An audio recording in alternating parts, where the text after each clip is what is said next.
نظر کے جو اطاعت کی نظر ہے، یعنی جس میں آپ اپنے طور سے کچھ خرچ کرنا چاہتے ہیں، اللہ کے راستے میں دینا چاہتے ہیں، ان سب نظروں میں آپ نے جس طرح کی نیت کر رکھی اس کا بھی دخل ہوتا ہے، اور اگر عرف عام میں ایسا ہے اس کا بھی دخل ہوتا ہے۔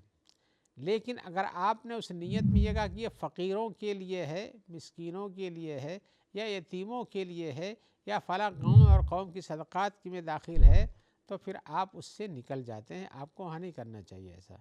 اس لیے کہ آپ نے تو کو خاص کر دیا کسی قوم کے لیے، کسی جہت کے لیے، تو وہاں خاص کر دینے کے بعد آپ کے لیے اس میں کھانے کی گنجائش نہیں بچتی ہے۔ لیکن وہاں آپ نے نیت کر لی ہے تو انما الاعمال بالنیات کے تحت کہ عملوں کا دار و مدار نیتوں پر ہوتا ہے۔ آپ اتنا گوشت